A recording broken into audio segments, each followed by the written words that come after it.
This podcast is brought to you by Most Valuable Podcasts, leading the league in podcasting entertainment. Welcome, ladies and gentlemen, boys and girls, children of all ages. This is Fast Break Podcast. I'm your host, Sean Anderson, and alongside me, as always, is Dave Oster. Hey, everybody. Ricky is not here. Ricky is seeing it with Johnny Carlick. So check out the Rick and Johnny podcast. You can see their review of that movie if that interests you. But Dave, today we are talking about the six-man. We've gotten through the starting lineups for the starters in the NBA, and now we're jumping over to six-man. It should be fun. And before we get to this, I do have to give a what's up nation hello to everybody, because what's up isn't here. There you go. Needs to be represented a little bit on this side of the table. You got to represent Ben. Ben, Yep. I think Ben WPN in every video. for about a whole year that kid's been commenting WPN. So I mean, give props to Ben. Consistency and dedication. That kid's awesome. Anyways, let's jump in. 30 through 21 we'll start off here, and then we'll obviously go through 20 through 11, and then 1 through 10. You guys know the deal. We've been doing this is our 6th installment now. Can Sean count down from 30 We're to 21? We're gonna try our best. Let's kick it off at number 30. Paul Zipser, the Zip God from the Chicago Bulls at 30. Number 29, Kelly Oubre of the Washington Wizards at 29. 28, we got Luke Kennard of the Detroit Pistons. 27, we got Delly from the Milwaukee Bucks. 26, right? Yeah, 26, we got Evan Turner of the Portland Trail Blazers. 25, now we're going to the next slide. We got James Ennis of the Memphis Grizzlies. 24, we got Jonathan Isaac. It's Isaac of the Orlando Magic. Dave, you're putting too much pressure on me with these names. 23, we got Karis LeVert out of the Brooklyn Nets. 22, we got Frank Kaminsky from the Charlotte Hornets. And rounding out the first 10, Courtney Lee of the New York Knicks. And Dave, the first guy I want to throw out there is your boy, Frank Kaminsky, who I apparently am underrating. I had Frank at 28.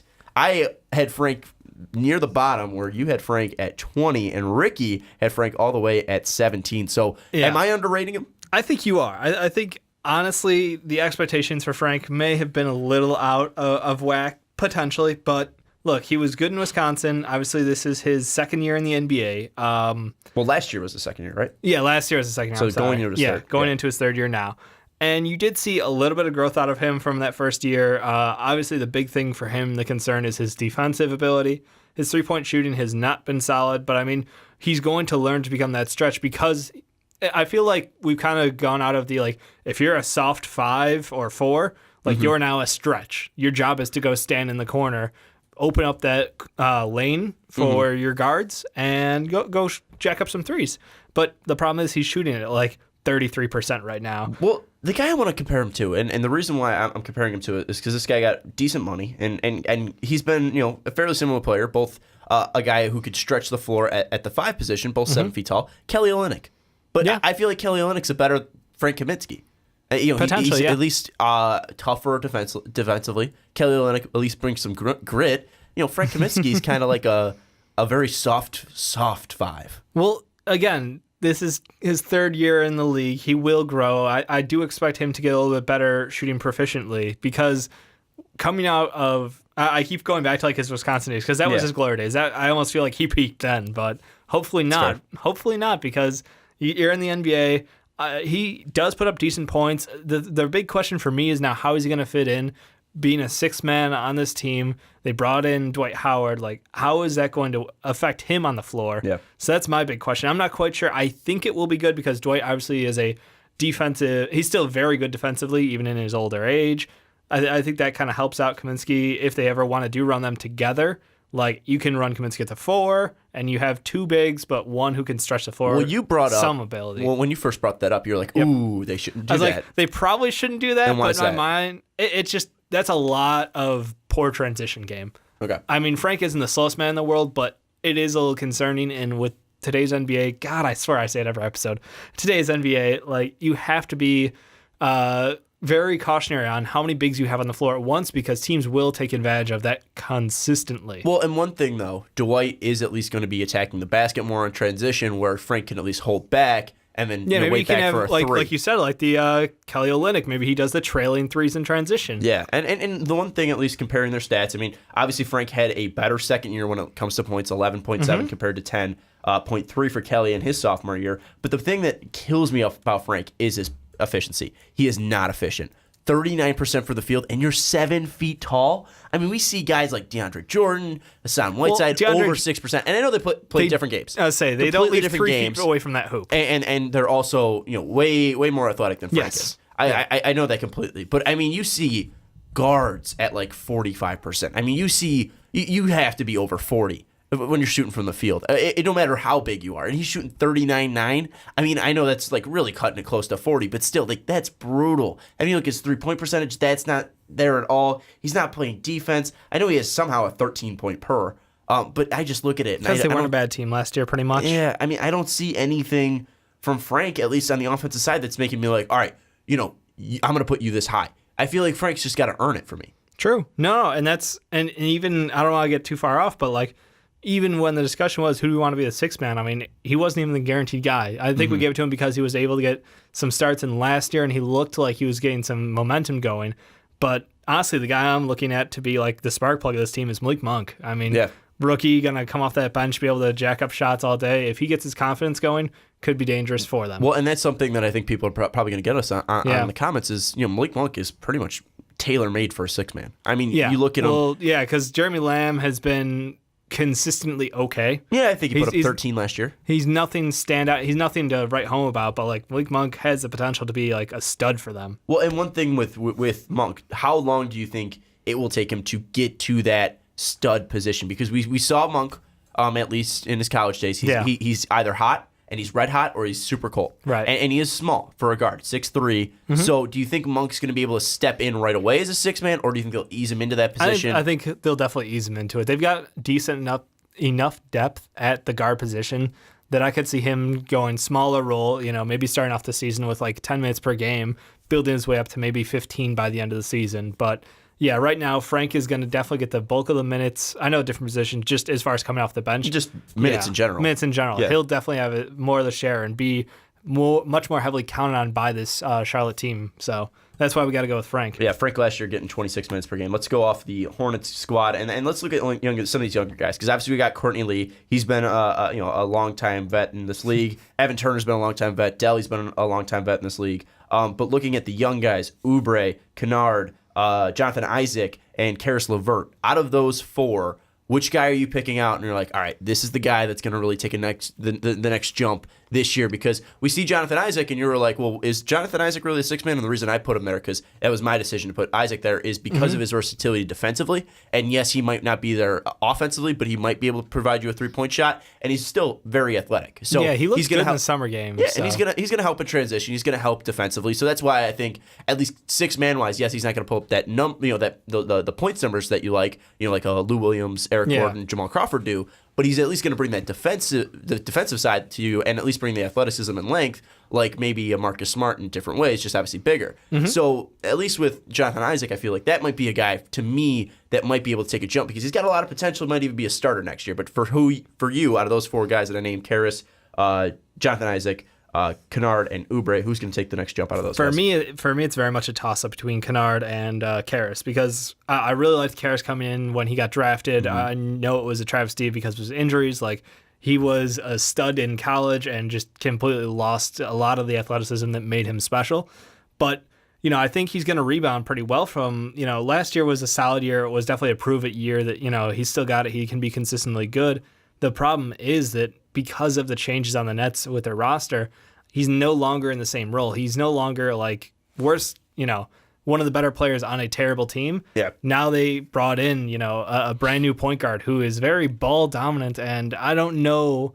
And even they brought in like three guys in that front court. You obviously have D'Angelo, which is huge for them. And he's more the ball dominant guy. But when you look at maybe a Jay Lynn, he's got some at least experience playing with Jay Lynn. Yeah. I mean, maybe Jay Lynn helps him, and maybe they go. Oh, he does, definitely. Maybe they go Jay Lynn when Karis is out there, but then so they at Crab. least have him moving. The problem is you still have Crab in front of him too. So that's the concern. Well, Crab is going to start though. Right.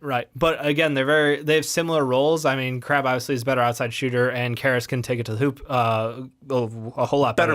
Better mid-range game. Mid-range and just taking it in. And one thing, they have more stock in Karis since he is younger.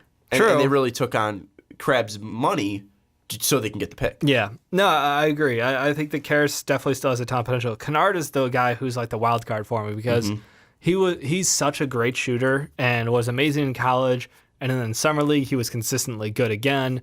It's a lot of effort out of him, and it's a lot of him trying to prove that he's not just a spot-up shooter. He can take the ball, dribble with it, find his shot, and he's still fairly young. I know he wasn't a one and done, but 21 years old. Yeah, it's not terrible. Spring chicken. But the thing with me is, how is he going to fit in? And I think he could be kind of a spark plug for Detroit. So for me, I want to lean Karras because he's got the potential, and I know we saw it earlier out of him. So I'm going to go him. Kennard's a close second for me.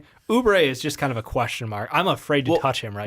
With Oubre, why are you afraid to touch him? Obviously, he's got length, he's got size, he's got athleticism. Yes. But he's not been able to put a lot of that together. So with Oubre, what are you scared of with him? I mean, obviously Washington's very just flat out matured. I mean, he's very, very thin. I mean, he's 6'7", 205. No, but I'm also just saying that bench is very, very thin. Yeah, so I mean, Oubre, why are you scared? Is it because of the bench? Is it because of the maturity, like you said? I mean, what's really sticking out? Yeah, for me personally, it's the maturity level. I mean, getting in a fight with Olynyk. In the playoff, like, you can't do that.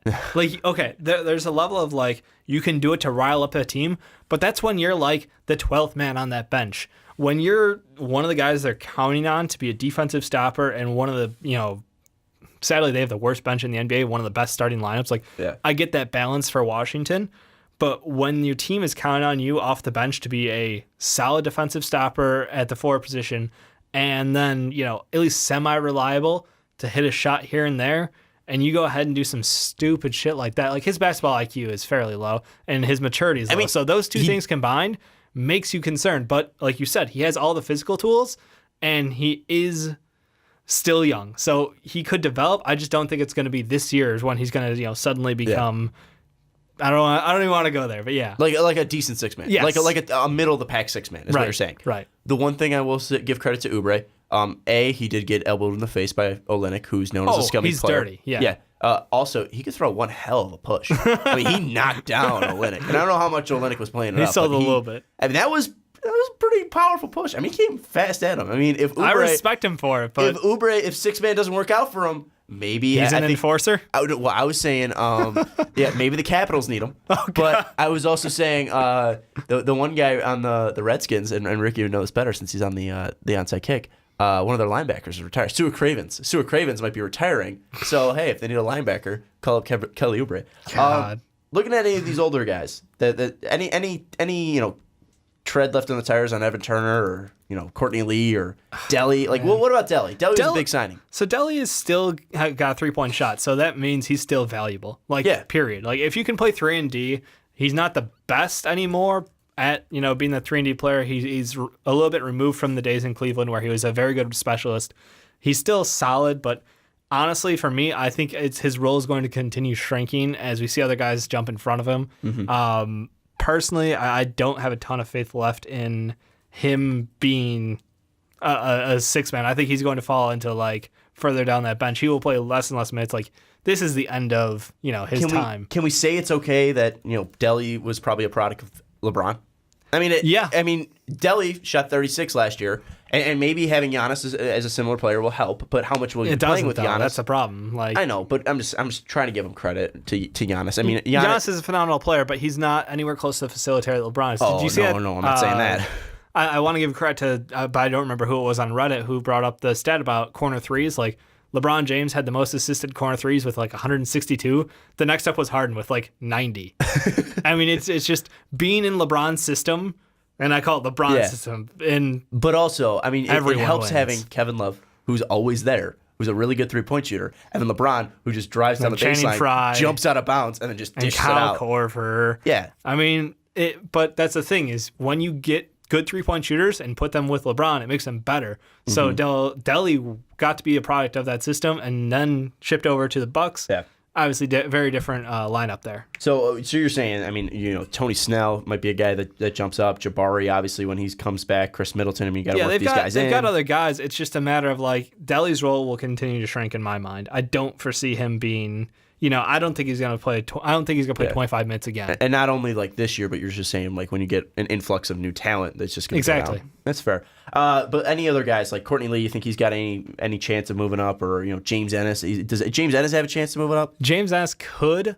The problem with me is like that whole Grizzlies roster is so volatile. It's very hard to nail down one guy out of there that's going to be consistently there. Well, yeah, when we were putting the lineup, I just put a Grizzly.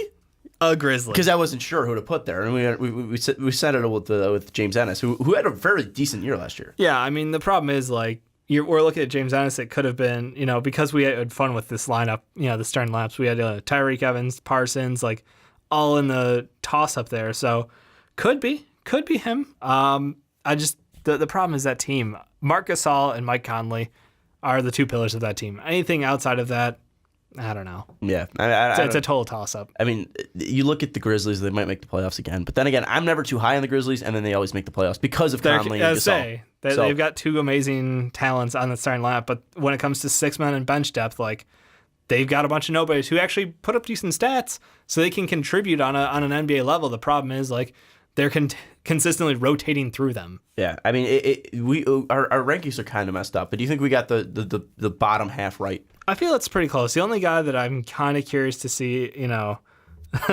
is Courtney Lee because he has been so consistent, and it's just a matter of like. And he was on a bad Knicks team and actually did better. He was more efficient. I was gonna say, like, is it a slap in the face? To Courtney Lee is this far down? I don't know. I mean, maybe. The problem is like, what do you value as a six man? Are you going for a pure shooter? Are you going for somebody who can help you out with defense or a mix? Or we got some time to talk about that, so let's talk about that. So you obviously want the perfect six man, and I think we'll probably touch on this a little bit as we get closer to the top of the rankings. When we get to the top. But looking at this, I think it also depends on how good your team is, and then what do you bring to the team, and how does that help the team? Because if you look at the starting lineup, if you have a ton of shooters and your six man is a ton of shooter, I mean. Do you need that guy? Right. I mean, do you need that guy coming in? You might be on the Houston Rockets, though. Yeah. Like, unless you're Eric Gordon and you're a shooter coming off the bench, do you have that much value to your team? Right. Where you look at a guy like Marcus Smart, pretty bad offensively, but defensively, that's where he shines. Yep. Because you need him to be in there, and at least especially last year when Isaiah was there, and Isaiah couldn't play a lick of defense. Exactly. And Marcus comes in, and Marcus guards the guy, and Marcus is able to pair next to Avery Bradley, or when Avery comes off, he's able to guard whoever Avery was guarding. So Avery was Bradleying, whoever Avery was guarding. So I think it's just something where it's a lot of fit, and it's a lot of you're right. It's a lot of what your team needs as a role player, because that's what six man truly identifies as, is the best possible role player for your team, and that's the way I think I took it. Yeah. And that's why I think like having somebody like Jonathan Isaac, who you can mold into so much. Like he has the potential with Jonathan Isaac is so high, and I think everybody knows about after all the draft videos we did on him. Like someone who can defend at the level that he can across multiple positions, and then still have a shot from the outside with his size and athleticism. I mean, that's a guy who I can see jumping out of this, bottom 10 easily into next season. Well, I could see him just jumping into the starting lineup with how valuable he could be. Well, also look at the team he's on. Yeah, well, we're big fans of them. But that's the thing. Look at the teams at the bottom. There's no, like huge playoff team. The only playoff team that's right here is the Wizards. Yeah. And then you throw in the Bucks. Bucks are in there, and Trailblazers. Outside of that, I don't think there's a playoff team, because the Knicks didn't make the playoffs, Hornets didn't make the playoffs, Nets didn't make the playoffs, Grizzlies too. But Grizzlies relied heavily on that starting five, and they were a low seed. They were seventh. But really, I mean, it's either you have a really great six man, and that's what helps you be a consistent playoff team, or your playoff team and you have a shitty six man, or not a six man, or a six man that doesn't help. Because I mean, even like you take a guy like, I don't know, let's say Courtney Lee, and he's a guy you put him on a playoff team. He's not a six man. He's a seventh man. He's an eighth man. You know what I'm saying? Entirely possible. Yeah, so I agree. I think most of these guys are here because they're good players and they're good bench players. And if they were on a playoff team, they'd be fantastic. Yeah, but because it's really the role gets smaller, the minutes get much more critical. So in crunch time, that would be who you'd want in for a couple minutes. Like Evan Turner, you put him on a different team, and I don't know exactly what his role is, because right now he's a scorer off the bench for Portland. But do they really need a scorer off the bench, because all their scoring and all their good scoring's coming already? You need a ridiculous starting lineup. Yeah, you need a shooter on that Portland team, and they don't have it. No. I mean, that's not Evan Turner. Evan Turner's a mid-range guy, and he's not a guy that's a facilitator at all. So I don't know. That's why I think Evan Turner's so low. Like, Evan Turner could put up 15 points a game, but he's not really helping the Portland Trailblazers in my mind. Yes, he's helping them at least from a point differential, but he's not changing anything in that lineup. You're not able to sub him in and just be like, all right, well, now we got a guy who could shoot from the mid-range. Yeah, that's the thing. With a lot of these six-man things, it's when your starters are coming out of the game. We joke always about the LeBron stats when he got pulled out of the finals, how quickly the plus-minus switched in those situations because you don't have that bench guy to hold things together, and that's kind of what we're looking for in these spots sometimes. Like you said, like Evan Turner can't really do that all the time. He's not that good defensively. Yeah. So, I mean, I think, honestly, like when we look at six-man, like I think defense or, like, I don't want to say, like, top-end scoring potential. Like, those are the two things that really stand out. Outside of that, I mean, like somebody like Paul Zipser, who got a lot of minutes last year because it was on a bad Bulls team, and I expect him to get a lot more minutes this year. Like, yeah, you can have a solid performance once a week. No, probably once every 2 weeks, the way he played last year. The problem is, like, he's never going to flip that switch and be a 15 points a night guy. You know? And the other thing, too, is, like, you look at what you really want in a six-man, it's probably 3 and D. So you look at up and up, our guy, they're either bringing the 3 or they're bringing the D. And not to be, of course, people are going to take that the wrong way, but you know what I'm saying. Like, you look at some of these players that are a little bit above, like maybe like a Robert Covington, and we'll throw his name out there. That's a guy that's going to bring 3 and D to your team. Or Jay Crowder when he was a 6-man. He was bringing 3 and D. So, 6-man again, you know? Yeah, I don't know. It's just something where these guys right now, they are just lower tiered 6-man, and they probably wouldn't be a 6-man on a team, but they'd be a really good player. Absolutely. So I don't know. Anyways, let's move on. If you guys have any thoughts on our 21 through 30, you guys always do. Let us know in the comments down below.